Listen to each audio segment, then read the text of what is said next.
மனநிம்மதி வேண்டுமானால் யாருடைய குறையையும் காணாதே. எதுவுமே சரியில்லாத போதும் எல்லாம் சரியாகிவிடும் என்று நம்புவது தான் வாழ்க்கை. எதுவும் புரியாத போது வாழ்க்கை தொடங்குகிறது. எல்லாம் புரியும் போது வாழ்க்கை முடிகிறது. கற்கையில் கல்வி கசப்பு, கற்றபின் அதுவே இனிப்பு.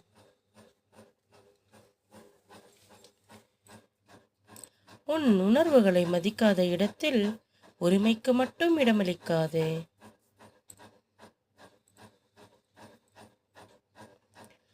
கஷ்டப்படுகிறவன் கிட்ட சிரிப்பு இருக்காது, சிரிக்கிறவன் கிட்ட கஷ்டம் இருக்காது. ஆனால் கஷ்டத்தில் சிரிக்கிறவன் கிட்ட தோல்வியே இருக்காது. வெற்றியை விட தோல்விதான் அதிக பாடங்களை கற்றுத்தரும்.